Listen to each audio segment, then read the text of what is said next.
I'm going to be very careful with this first topic. Some of you might think I'm a conspiracy theorist, and that's fine, but for this monologue, I'm not going to share my own opinion at all. I'm simply going to explain the facts, or lay out the facts, and let you guys decide for yourselves whether it's a good thing or not. I want to talk about the World Economic Forum, the WEF. What is the World Economic Forum? Well, officially, it's an international non-governmental lobbying organization founded by German engineer Klaus Schwab. WEF famously hosts their annual meeting in Davos, and this meeting is a gathering of the global elite, politicians, big business, celebrities, and big investors. It's a lobby group in favor of a globalized world, governments and businesses working together. George Soros spoke at Davos in 2011 about redesigning the international monetary system. Bill Gates spoke at the most recent Davos about preparing for the next pandemic. Klaus Schwab talks about the diversity of the WEF's reach in that German Chancellor Angela Merkel and Russian President Vladimir Putin are both members of the WEF. Not only are global leaders members, but Schwab goes on to say, we penetrate the cabinets. More than half of the cabinet members in the governments of Canada, Argentina, and France are aligned with the WEF. In the year before COVID, a quarter of the UK cabinet attended Davos, including Theresa May, Philip Hammond, Liam Fox, Greg Clark, Matt Hancock, Penny Mordaunt, Jeremy Wright. The list goes on and on.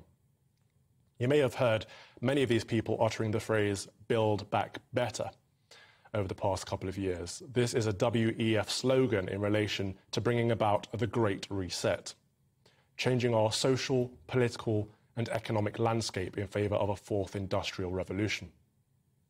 It's a campaign slogan parroted by UK Prime Minister Boris Johnson, US President Joe Biden, His Royal Highness Prince Harry, and New Zealand PM Jacinda Ardern.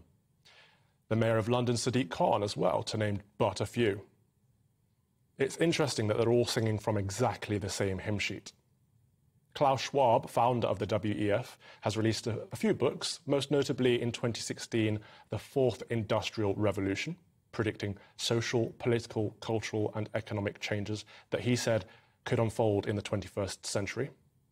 His most recent book is titled COVID-19, The Great Reset, in which he sets out a catalyst for this fourth industrial revolution by taking advantage of the pandemic. Klaus Schwab spoke about using the COVID pandemic as an opportunity to bring about the Great Reset. The pandemic represents a rare but narrow window of opportunity to reflect, reimagine, and reset our world. His Royal Highness Prince Charles spoke at Davos 2020, saying, as we move from rescue to recovery, therefore, we have a unique but rapidly shrinking window of opportunity to learn lessons and reset ourselves on a more sustainable path. It is an opportunity we have never had before and may never have again. We must use all the levers we have at our disposal, knowing that each and every one of us has a vital role to play, calling this the Great Reset. Last March, these global leaders, including our Prime Minister Boris Johnson, announced a new treaty for pandemic preparedness and response, which would give the World Health Organization unprecedented control over sovereign nations. The idea being that in a time of global emergency, one world government could respond quicker to, and I quote, keep the world safe and serve the vulnerable so everyone everywhere can attain the highest level of health. I'll say that again for emphasis, one world government. In June of this year, the WEF tweeted a promotional message.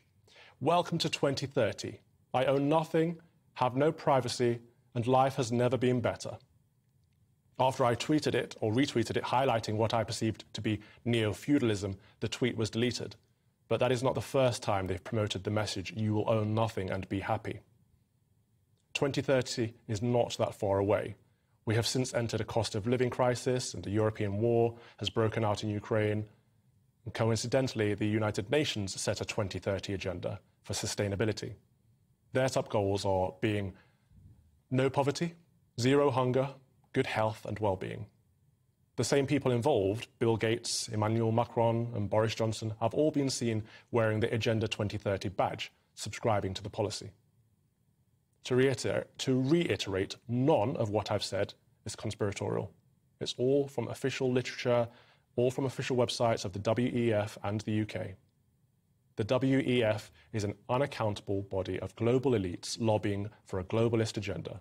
That's a basic fact, which raises the question, all of this talk of building back better. We must ask, build back better for whom?